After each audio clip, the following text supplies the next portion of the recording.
네, 오늘은 영적 전장을 구분하라라는 제목으로 하나님 말씀 증거하도록 하겠습니다. 오늘 말씀 다 아시죠? 네, GBS 했던 그런 내용이에요. 다윗이 사울에게 쫓기던 중에 나발에게 수모를 당한 사건입니다. 나발이 어떤 사람이에요? 다윗과 같은 유다시파 사람이잖아요. 무려 갈렙의 후손입니다. 다윗을 향해서 극심한 모욕을 퍼부었다는 거예요. 10절부터 보니까 이렇게 말합니다. 다윗은 누구며 이새의 아들은 누구냐 알고 이야기한 겁니다. 요즘에 각기 주인에게서 억지로 떠나는 종이 많도다. 내가 어찌 내 떡과 물과 내 양털 깎는 자를 위하여 잡은 고기를 가져다가 어디서 왔는지도 알지 못하는 자들에게 주겠느냐. 무슨 말이죠?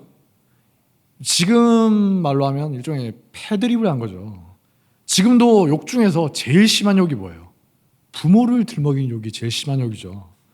그때는 지금보다 훨씬 더 가족 공동체에 대한 의식이 강한 시절이거든요.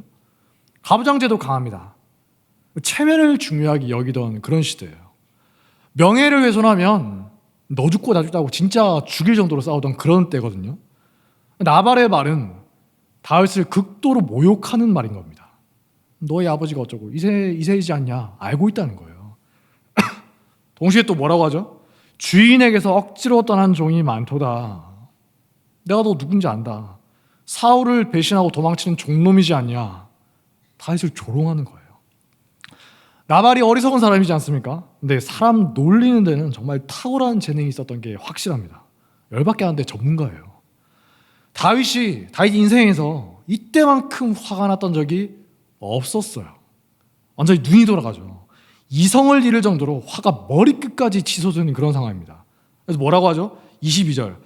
내가 그에게 속한 모든 남자 가운데 한 사람이라도 아침까지 남겨두면 하나님은 다윗에게 벌을 내리시고 또 내리시기를 원하노라. 하나님의 이름으로 맹세까지 하는 거예요. 나발 집안의 모든 남자를 다 죽여버리겠다. 다윗이 이 정도로 극단적인 반응을 보인 적이 있습니까? 성경의 딴 곳에 이렇게 보이지가 않죠. 네. 아무리 위태로운 상황에서도 이 정도로 분노하지는 않아요. 그만큼 경로했다는 겁니다. 부하들 앞에서 하나님의 이름으로 맹세하는 거예요. 내가 반드시 이 맹세를 지키겠다. 다행히 이제 아비가일이라는 여인이 등장합니다. 성경에서 가장 지혜로운 여인 중에 하나로 꼽힌 사람이죠. 아비가일이 급하게 선물을 준비해가지고 가는데 다윗을 딱 마주친 거예요. 다윗이 혼자 온 게 아니죠. 무려 한 400명이나 되는 무사들을 데리고 옵니다. 칼 쓰는 사람들이에요.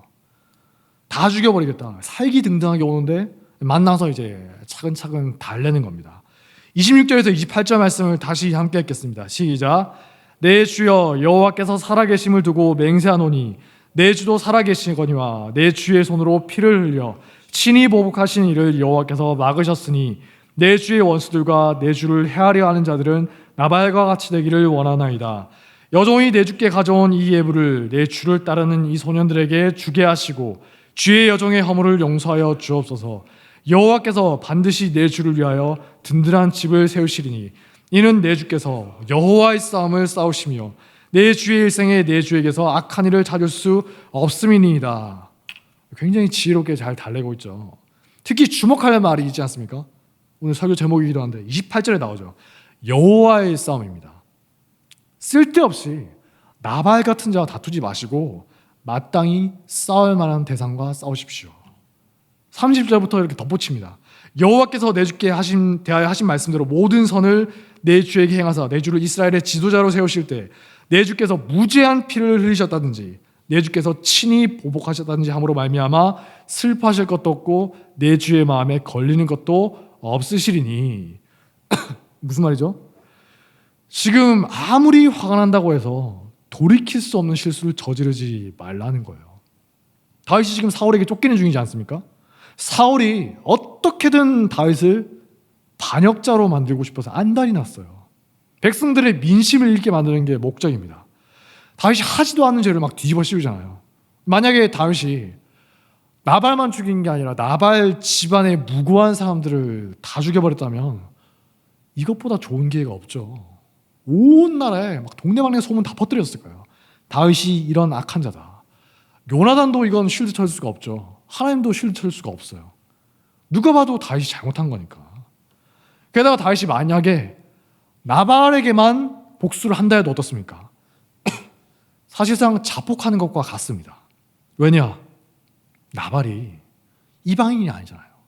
유다 지파 사람이고 그 지역의 유지예요. 그만큼 알고 지낸 사람이 굉장히 많이 있었겠죠. 인맥들이 있습니다. 만약에 나발을 죽이면 먼저 나발의 친척들이 다윗에게 복수의 칼을 갈겠죠. 피해 보수자.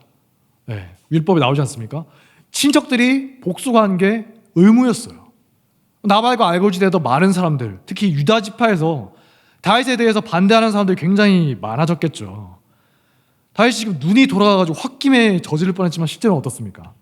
싸우면 안 되는 상황이에요. 얼마든지 싸울 힘도 있습니다. 세력도 있어요. 심지어 명분도 확실하게 있어요. 하지만 싸우면 안 된다는 거예요. 여호와의 싸움이 아니라 사탄이 파둔 함정이라는 겁니다. 싸워서 이기면 이길수록 어떻습니까? 점점 수렁에 빠져들어가는 지독한 함정이에요. 아비가일이 없었으면 큰일 났겠죠. 여호와의 싸움을 싸우십시오. 다윗이 이 말을 듣고 나서 아차 싶었던 겁니다.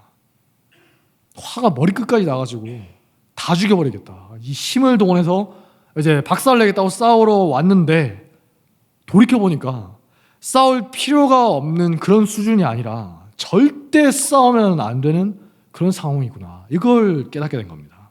여호와의 싸움이 아니라 철저하게 인간의 싸움인 거예요.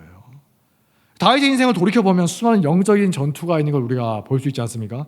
크게 세 가지로 구분할 수가 있습니다. 첫 번째는 뭐냐? 방금 본 것처럼 싸우면 안 되는 것입니다. 싸우면 싸울수록 손해라는 거예요. 싸워서 이긴다. 이기면 내가 망하는 길이에요.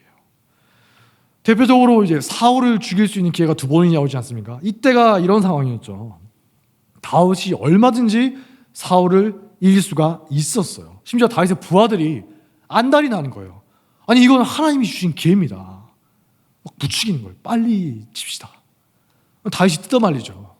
왜냐? 그렇게 하지 않는 것이 하나님의 뜻이다. 당장 인간적인 생각으로는 그냥 죽이면 될 것 같은데, 그리고 내가 왕이 되면 너무나 쉬울 것 같은데, 그렇게 해버리면 다윗이 함정에 빠지는 거예요. 하나님의 기름 부음 받은 사울을 죽여버리면 어떻게 됩니까? 다른 사람도 얼마든지 다윗을 죽일 수가 있겠죠. 너도 했는데 내가 못할 게 뭐냐? 너도 죽였잖아. 어르신들 많이 보시는 삼국지 봐도 어때요? 조조 때까지는 차마 황제가 되지는 못해요. 위나라 왕 수준에 그칩니다. 근데 아들이었던 조비가 되니까 황제를 갈아치고 자기가 황제가 되니까 어때요? 극심한 혼란이 오는 겁니다. 막 여기저기서 너만 황제냐? 나도 황제다. 나중에 시간이 지나서 신하였던 사마이 집안이 위에 조조 집안을 다 죽여버리고 황제 자리를 뺏어가죠. 그러면서 어떻게 됩니까? 이제 사마 씨들끼리 막 서로 막 죽고 죽이면서 막 팔왕에 난해가지고 엄청 싸우는 거예요. 너도 했는데 내가 못할 게 뭐냐? 그러면서 중국 역사상 가장 혼란스러웠던 시대, 5호 16국 시대라는 게 오는 겁니다. 얼마나 혼란스러웠냐? 중국 역사 교수들 중에서 그냥 그 시대는 자세히 파지 말고 그냥 그런 시대가 있었다 하고 넘어갑시다. 이렇게 퉁치는 사람도 있다고 해요. 너무나 혼란스러워서. 한번 권위가 무너져버리면 끝장이라는 겁니다. 다윗이 영적인 질서를 잘 지킨 덕분에 어떻습니까? 나중에 북이스라엘과 남유다로 왕국이 갈라진 후에도 남유다에서는 다윗 왕가에 대해서 절대적인 충성심이 있었어요. 하나님이 세우신 왕이지 않냐? 다윗 언약이지 않냐? 다윗의 후손이 왕이 되어야 된다. 누구도 이 질서를 거스를 수가 없었다는 겁니다. 반면에 북이스라엘은 어때요? 심심하면 쿠데타가 일어나고 죽고 죽이는 그런 혼란이 벌어지지 않습니까? 너도 했는데 내가 못할 게 뭐냐? 만약에 다윗이 사울을 쳐서 이겼으면 당장은 좋겠죠. 자손 대대로 험악한 인생이 기다리고 있었다는 거예요. 반면에 사울은 어떻습니까? 끊임없이 영적인 전장을 잘못 선택하죠. 전쟁을 할 대상을 잘못 선택하는 거예요. 애초에 하나님이 사무엘상 잘 읽어보십시오. 이스라엘의 왕을 세우실 때 소명을 주셨거든요. 블레셋으로부터 이스라엘을 해방시킬 것이다. 사무엘상 9장 16절부터 보니까 이렇게 말합니다. 사무엘에게 말씀하시죠. 내일 이맘때 내가 베냐민 땅에서 한 사람을 너에게로 보내리니 너는 그에게 기름을 부어 내 백성 이스라엘의 지도자로 삼으라. 그가 내 백성을 블레셋 사람들의 손에서 구원하리라.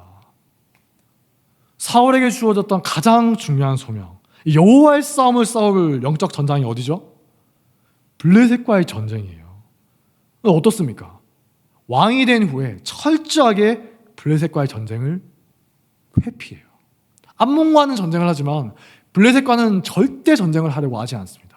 계속 의도적으로 회피해요. 몇 년 동안이나. 보다 못해서 아들이었던 요나단이 먼저 블레셋과 전쟁을 시작해버리죠. 아버지 보면서 너무나 답답한 거예요. 아버지 왜 자꾸 저렇게 피하시지? 사울은 등 떠밀려서 어쩔 수 없이 막 끌려 나오는 겁니다. 블레셋과의 전쟁에서 소명의식을 가지고 여호와의 싸움을 싸운 사람은 요나단이었다는 거예요. 사울은 어땠냐? 시작부터 끝까지 방관자로 있다가 나중에는 당해까지 하죠. 나중에 어떻게 합니까? 다윗이 왕으로 기름 부음을 받았구나 알게 되니까 다윗을 죽이려고 하죠. 하나님의 말씀을 정면으로 거스르는 겁니다. 질투심에 눈이 멀어서, 권력욕에 사로잡혀가지고 아들 사랑에 눈이 멀어서 다윗과 싸우는 거예요. 심지어 다윗을 쫓아가다가 어떻게 합니까? 블레셋이 쳐들어왔습니다. 그래서 허겁지겁 되돌아가는 경우도 있었죠. 이게 뭐예요? 정작 자기가 싸워야 되는 영적 전장터는 철저하게 외면하고 싸우지 말아야 되는 곳에서 막 열심을 내고 있다는 거예요. 무익한 걸 넘어서 해롭다는 겁니다. 다윗과 싸워서 이기면 이길수록 어떻게 됩니까? 자기만 망해가는 거예요. 제가 이제 이 설교 준비하면서 문득 생각난 영화가 있어서 한번 최근에 보니까 유튜브에 감독판이 있더라고요. 3시간짜리 아마데우스라는 영화가 있습니다. 굉장히 재밌게 봤는데 아마데우스라는 영화를 혹시 보신 분이 계실지 모르겠지만 사울과 비슷한 사람이 나오죠. 살리엘이라는 사람입니다. 궁정 악장이에요. 가장 높은 지위에 있는 사람입니다. 근데 모차르트를 질투해서 끊임없이 견제하고 해치려고 하는 거예요. 물론 이제 그건 영화일 뿐이고 실제 살리에리는 정말 인격적으로 훌륭한 사람이라서 모든 사람이 좋아했다고 합니다. 베토벤, 슈베르트, 리스트 같은 음악가들이 존경하는 스승이었고 가난한 음악가들을 무료로 가르쳐주기도 하고 모차르트 아들도 나중에 살리에리에게 교육을 받을 정도로 굉장히 훌륭한 분이었다고요. 영화는 영화일 뿐이다. 아무튼 아마데우스에 나온 살리에리는 어떠냐? 사울처럼 질투의 화신이라요. 끊임없이 모차르트와 싸우는 겁니다. 그리고 이겨요. 이기고 또 이깁니다. 모차르트가 계속 죽어가는 거예요. 근데 놀라운 것은 이기면 이길수록 살리에리의 내면이 황폐화되고 점점 인간성을 잃어간다는 거예요. 하나님으로부터 멀어지는 거죠. 이기면 이길수록 자기 스스로를 해치고 있는 겁니다. 사울도 어떻습니까? 다윗을 이기면 이길수록 점점 악령에 사로잡혀 가지 않습니까? 이길수록 나를 상하게 하는 그런 전장들이 분명히 있다는 겁니다. 예전에 이제 제가 강도사쯤에 아직 목사가 되기 전에 담임 목사님이 몇 번 말씀하신 게 있어요. 교회에서 교인들과 다투지 마라. 물론 이제 뭐 교인들 중에서 이상한 분이 교회를 해친다거나 이상한 언행을 계속하면 이제 저희가 가서 말려야겠죠. 가만 놔둘 수는 없으니까. 근데 그런 극히 예외적인 경우를 제외하면 교인과 다투지 말라는 거예요. 이유가 명쾌합니다. 한마디로 끝나요. 싸워서 이겨서 뭐 할래? 네가 맞다고 치자. 이겨서 뭐 할래? 그 말 듣고 제가 가만히 생각해 보니까 저만 듣고 있었던 건 아닙니다. 다 같이 하는데 말 들었는데 가만히 생각해 보니까 진짜 그러네. 제가 만약에 여러분과 싸워서 이겼다고 한들 여러분들이 마음으로 승복하는 것도 아닐 테고 물론 이제 마음밭이 좋은 분들은 예 하겠지만 아마 뭐 그러긴 힘들 것이고 저에 대해서 원한을 품겠죠. 내가 기어이 교인과 싸워서 이겨먹었습니다. 자랑스러운 게 아니라 부끄러운 거죠. 사역자가 교회에서 맡은 역할이 있잖아요. 여호와의 싸움을 싸워야 되는데 맨날 사람과 다투고 있으면 자해하는 거나 마찬가지라는 겁니다. 이기면 이길수록 망해가는 거예요. 여러분도 마찬가지입니다. 가정이나 직장이나 교회나 어디서든지 간에 한번 생각해 보세요. 여러분 자신이건 아니면 주변에 생각나는 어떤 분이든 맨날 싸우고 이겨야 직성이 풀리는데, 그래서 이깁니다. 본인은 이겼다고 좋아하는데 정작 주변은 초토화가 되어 있어요. 자기의 영적 상태도 점점 악화되는 그런 경우 본 적 있지 않습니까? 분명히 있을 거예요. 하나님의 뜻이 이루어지긴커녕 하나님의 뜻을 가로막는 방해자가 되는 경우가 있다는 겁니다. 요한계시록 6장 2절을 보면 흰말을 탄 자가 나오죠. 흰말 탔다고 하니까 예수님을 연상하는데 그런 게 아닙니다. 이거 가짜예요. 특징이 뭡니까? 그 탄 자가 활을 가졌고 면류관을 받고 나아가서 이기고 또 이기려고 하더라. 힘을 상징하는 활을 가지고서 뭘 하는 겁니까? 그 힘을 가지고 이기고 또 이기려고 한다. 끊임없이 싸워서 이겨 먹으려고 하는 그런 모습이에요. 여러분, 이거 정말 위험한 겁니다. 저도 이제 많이 속을 때가 있었는데 사탄에게 우리가 속을 때가 많아요. 내 생각에는 싸워서 이겨야 될 것 같고 분노를 참을 수가 없는데 그게 함정이라는 거예요. 악착같이 싸워서 이기고 마침내 내가 원하는 걸 얻었구나. 근데 돌아보니까 내 스스로 자해를 하고 있는 겁니다. 내가 이길수록 주변 사람들 다 떠나버리고 주변은 초토화되고 내 영적인 상태도 점점 악화되고 사울처럼 살리엘이처럼 스스로를 망하는 길로 이끌 수가 있다는 겁니다. 싸우면 안 되는 전장이 있어요. 잘 구분하셔야 되는 겁니다. 내가 만약에 평소에 굉장히 완고한 사람이다, 뭐 드럽기가 없는 인간이다, 그런 게 아니라면 하나님께서 분명히 아비가일 같은 사람을 주변에 두실 겁니다. 그런 사람의 말을 잘 듣고서 다윗처럼 돌이키시기 바랍니다. 두 번째로, 방금 전에는 싸워서 안 되는 거였죠. 두 번째, 싸울 필요가 없는 전장이 있어요. 싸울 가치가 없는 거죠. 다윗에게는 어떻습니까? 엘리압이 그런 상대였어요. 다윗이 전쟁터에 심부름하러 가서 보니까 골리앗 때문에 다들 겁먹어서 숨어 있어요. 엘리압도 숨어 있었겠죠. 그 모습을 보고 다윗이 참을 수가 없는 거예요. 하나님의 마음을 품고 이렇게 말합니다. 이 할례받지 않은 블레셋 사람이 누구이기에 살아계신 하나님의 군대를 모욕하는 것입니까? 맞는 말이잖아요. 근데 그 모습을 보고 부끄러우니까 반성하는 게 아니라 엘리압이 다윗에게 막 호통을 치는 겁니다. 자기 대신 기름 부음을 받았다. 열등감을 갖고 있었겠죠. 그게 쌓이고 있다가 폭발하는 겁니다. 그가 다윗에게 노를 바라여 이르되 네가 어찌하여 이리로 내려왔느냐? 들에 있는 양들을 누구에게 맡겼느냐? 아버지에게 맡겼겠지.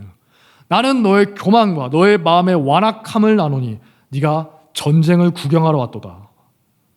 말도 안 되는 거잖아요. 다윗 입장에서 얼마나 화가 나겠어요. 어이가 없는 거죠. 아니, 조용히 불러서 혼내는 것도 아니고 주변에 다 들으라고 일부러 망신 주는 거예요.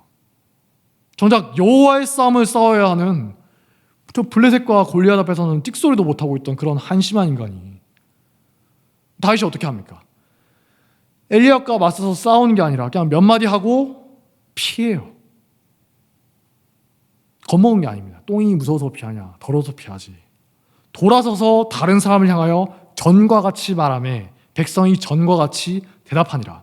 다윗은 자기 형이잖아요. 얼마나 졸렬하고 비겁하고 비열한 모습입니까? 근데 그 모습에 분노를 토하기보다, 가족끼리 막 남들 보는 앞에서 막 싸우기보다 더 중요한 일에 매진했다는 거예요. 여호와의 싸움을 싸우는 겁니다. 나중에 어떻게 됩니까? 엘리압의 이름은 나중에 성경에 나오지도 않죠. 엘리압이란 이름이 아마 졸렬함과 부끄러움의 대명사로 남게 됐을 거라고 생각됩니다. 굳이 맞서 싸울 필요가 없다는 거예요. 우리도 살다가 보면 엘리압 같은 경우를 만나지 않습니까? 어지간하면 그냥 넘어가고 싶은데 이해하기 힘든, 이 사람 왜 이러나, 그런 짓을 하는 사람들이 있을 수가 있어요. 여러분 살다 보면 만나지 않습니까? 막 사람을 모함을 하고 돌아다니는 경우도 있고 당해본 적 있죠. 블레셋과 골리앗 앞에서는 띡소리도 못하면서 만만한 사람만 찾아서 시비 걸고 다니는 그런 사람도 있어요. 혹은 사람이 아니라 하더라도 어이없는 일을 당할 때도 있습니다. 그럴 때 그 사람이나 그런 사건에 너무 지나치게 매몰되지 말라는 겁니다. 다윗이 엘리압과 만약에 맞서서 싸워서 이겼으면 어땠겠어요? 이겨도 손해고 저도 손해죠. 이겨도 사람들이 막 비웃겠어요. 저 가족은 저거 콩가루 집안이구나. 지면은 더 망신이죠. 피로스의 승리를 하잖아요. 아무 의미가 없는 싸움입니다. 하느니 많은 못한 그런 안 하니 못한 그런 싸움이에요. 여호와의 싸움이 아니라 철저하게 인간의 싸움이기 때문입니다. 그럴 때는 그냥 놔두세요. 무시하고 똥이 무서워서 피하는 게 아니라 더러워서 피하니까 그냥 피하면서 더 중요한 일, 나에게 맡겨진 여호와의 싸움에 집중하면 된다는 겁니다. 그러다 보면 여러분 주변에 있던 엘리압들 자연스럽게 사라진다는 거예요. 굳이 같이 어울려줄 그럴 가치가 없다는 거죠. 이후에 다윗이 사울에게 쫓길 때도 치명적인 배신을 당합니다. 그일라 주민이라는 곳이 있어서 그래서 그 사람들을 블레셋으로부터 구원해 주거든요. 이때 다윗이 구원하러 가는데 부하들이 막 뜯어말리는 거예요. 아니, 지금 우리 코가 석자인데 우리 지금 숨어서 다녀야 되는데 무슨 도움을 준다는 겁니까? 저 사울이 할 일이잖아요. 왕이 해야 되는 거잖아요. 우리가 왜 해야 됩니까? 여호와께서 다윗에게 이르시되 가서 블레셋 사람들을 치고 그일라를 구원하라 하시니 다윗의 사람들이 그에게 이르되 보소서 우리가 유다에 있기도 두렵거든 하물며 그일라에 가서 블레셋 사람들이 군대를 치는 일이리까 한지라. 정신 차리십시오. 우리가 지금 우리 코가 석자인데 뭘 한다는 겁니까? 그래도 다윗이 하나님 뜻에 순종해서 그일라를 구원하러 가요. 여기까지는 좋은데 바로 직후에 무슨 일이 벌어집니까? 사울이 자기가 구원해야 되는데 그거는 소리하고 다윗이 나타났다. 그 소식을 듣고 다윗을 잡으러 오는 거예요. 다윗이 하나님께 물어보는 겁니다. 혹시 싶어서 설마 다윗이 이르되 그일라 사람들이 나와 내 사람들을 사울의 손에 넘길까요? 여호와께서 이르시되 그들이 너를 넘기리라 하신지라. 은혜를 원수로 갚는 거죠. 다윗 입장에서 얼마나 분통 터진 일이에요. 기껏 목숨을 걸고 부하들의 반대를 무릅써가면서 구해줬는데 배신하는 거예요. 팔아 넘기는 겁니다. 우리 같으면 어때요? 당장 그일라로 쳐들어가서 불이나 질러버리고 참교육해야지 직성이 풀릴 것 같은데 다윗은 기타부타 따지지 않고 그냥 조용히 떠나요. 동포들과 싸우지 않고 하나님이 가라고 하신 광야로 들어가는 겁니다. 그 결과 어떻게 됩니까? 여러분 한번 생각해 보세요. 그일라. 성경에 안 나왔으면 여러분 그일라가 어딘지 알지도 못했겠죠. 저도 몰라요. 그일라가 뭐냐? 사람 이름이냐? 지금까지도 2000년이 넘게 지난 지금까지도 배신의 대명사예요. 그일라 하면 반역의 고장입니다. 아마 이스라엘 역사 내내 그일라 하면 여기는 반역의 고장이다. 배신의 고장이다. 유명했을 겁니다. 아마 사람들이 그일라 출신이라 하더라도 자기 고향을 막 숨기려고 했겠죠. 저 아닙니다. 딴 데 예루살렘 출신입니다. 나중에 다윗이 왕이 되니까 어때요? 그일라 주민들이 얼마나 겁이 났겠어요. 보복을 당할까? 사울처럼 마을을 싹 쓸어버리면서 다 죽여버릴까? 겁이 났겠죠. 물론 다윗은 그일라 따위는 신경 쓰지도 않습니다. 그것보다 훨씬 중요한 일들이 있으니까. 다윗 앞에서 그일라 사람들은 정말 하찮은 존재였다는 거예요. 한심한 수준의 전장에 굳이 여러분들의 몸을 던져서 같이 부대낄 필요는 없다는 겁니다. 우리 주변에도 엘리압이나 그일라 같은 일들이 셀 수 없이 많이 벌어지죠. 열심을 다해서 싸울 필요가 없다는 거예요. 이런 게 뭐라고요? 싸울 가치가 없는 전장이다. 그냥 무시하거나 피하는 게 상책이에요. 거기에 매달려서 열심히 시행과 노력을 들여서 다투어봤자 엘리압 붙들고 다투는 것과 같다는 겁니다. 하나님은 우리들에게 더 크고 높은 걸 추구해라. 하찮은 것에 목숨 걸지 말라는 거예요. 수준을 높이라는 겁니다. 이런 이야기 들어보셨죠? 어떤 사람이 비행기를 타고 올라가는데 쥐가 타서 비행기 전선을 갉아먹고 있는 소리를 들은 겁니다. 어떻게 되죠? 조종관 놓고 가서 쥐 잡아야 됩니까? 추락해요. 그냥 고도를 높였더니 쥐가 죽어버렸다는 거예요. 쥐가 이제 사람보다 내구력이 약하니까 높은 고도를 견딜 수가 없다는 겁니다. 그것처럼 여러분들이 더 높은 걸 추구하면 수준 낮은 엘리압이나 그일라 같은 사람과 그런 사건들과 머리 터지게 다툴 필요가 없다는 거예요. 그냥 우리에게 맡겨진 여호와의 싸움에 충실하면 된다는 겁니다. 마지막 세 번째, 여호와의 싸움터가 있다는 거죠.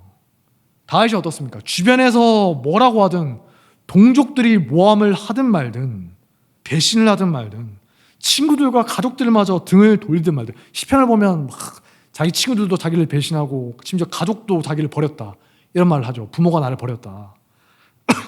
은혜를 원수로 감자들 있든 말든, 심지어 부하들이 그러지 말라고 뜯어 말려도 어떻습니까? 묵묵히 자기에게 맡겨진 소명에 충실할 뿐이에요. 여호와의 싸움을 싸우는 거죠. 그래서 어떻게 됩니까? 다윗을 적대하던 수많은 세력들이 있었는데 시간이 지나면 지날수록 사라지는 거예요.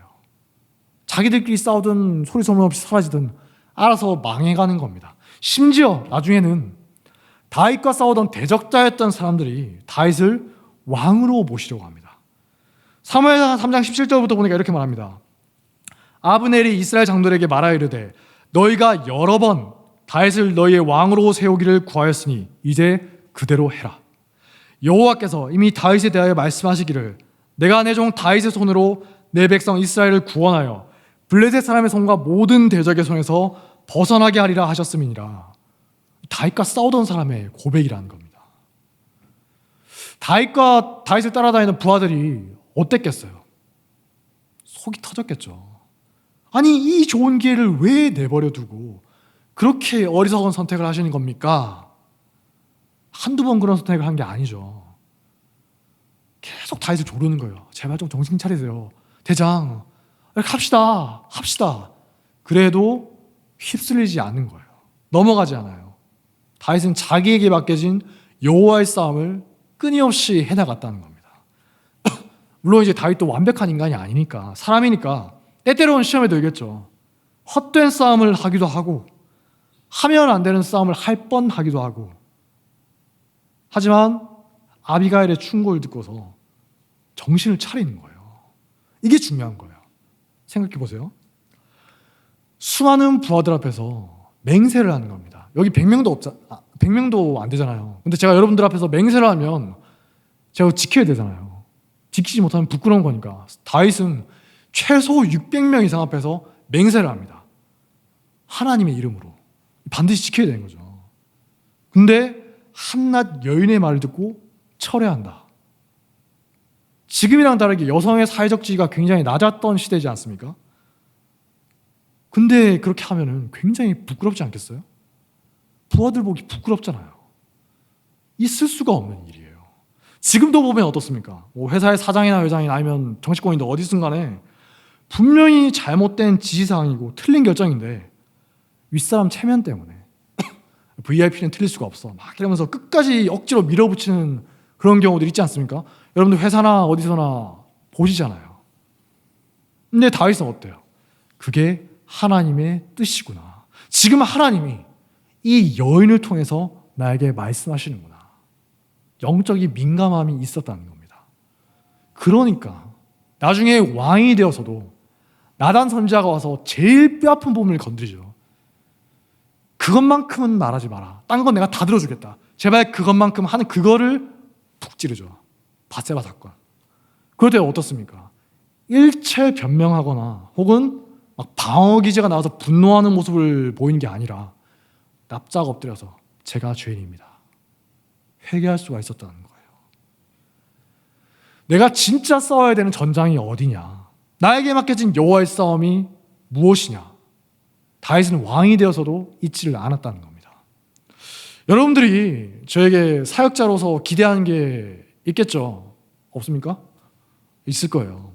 제가 만약에 그런 기대를 어긋나서 저에게 맡겨진 소명, 여호와의 싸움을 싸우지 않고 옷차림이라거나 헤어스타일, 저는 지금도 그냥 옛날에 보셨던 분들 아시겠지만 그냥 스포츠로 부앙 밀고 다니고 싶은데 그게 편하거든요. 교회 내 많은 분들이 목사님 제발 그 머리 좀 하지 마세요 해서 제 의지를 쳐서 복종시키고 있는데 제가 맨날 막 머리 만지고 막 옷차림 신경 쓰고 그러고 있으면 안 되겠죠. 혹은 뭐 사람들 인기 얻으려고 평판에 신경 쓴다거나 돈이나 지위 같은 거에 신경 쓰고 있으면 여러분 보기 정말 한심하지 않겠습니까? 그런 거에 제가 몰두하면 몰두할수록 자신을 깎아먹고 망해간다는 거예요. 싸우면 안 되는 곳에서 싸우고 싸울 가치가 없는 것에 매달려서 살아가는 인생이 얼마나 한심하고 비참한 인생입니까? 마찬가지로 하나님도 여러분들에게 바라시는 모습이 있다는 거예요. 여러분들 다들 열심히 살아가시죠? 좋아요. 게으르게 살지 않고 열심히 사는 거 정말 좋습니다. 근데 잊지 마시라는 겁니다. 지금 여러분들이 열심을 다해서 몰두하고 또 이기려고 하는 그 자리가 과연 여호와의 싸움을 싸우고 있는 것입니까? 여러분들에게 맡겨진 소명에 충실한 것이냐는 거예요. 열심을 내지만 자신을 깎아먹는 사람이 있습니다. 아까 봤던 사울이나 영화 속의 살리엘이처럼 자해하는 인생이에요. 지극히 어리석은 거죠. 싸우면 안 되는 곳인데 어리석어서 그걸 모르고 이 악물고 거기서 싸우는 겁니다. 완고하고 들을 귀가 없으니까 아비가일 같은 충고해주는 사람도 더 이상 없어요. 악령에 사로잡혀가는 사울처럼 망해갈 수밖에 없다는 겁니다. 사울도 어떻습니까? 처음에는 말해주는 사람이 있었죠. 주변에 있습니다. 근데 시간이 지나면 지날수록 나중에는 하나님도 아예 어떤 응답을 하지 않으시죠. 주변에 어떤 사람도 사울에게 솔직하게 말해줄 사람이 없다는 겁니다. 또 어떤 사람은 가치가 없는 곳에 열심을 냅니다. 뭐 돈이나 지위나 건강이나 집이나 뭐 어떤 것이든 간에 그 자체로는 의미가 없죠. 수단이고 도구일 뿐이잖아요. 과정에 불과해요. 그걸로 내가 무엇을 할 것이냐, 그 너머에 있는 가치를 붙들어야 의미가 있다는 겁니다.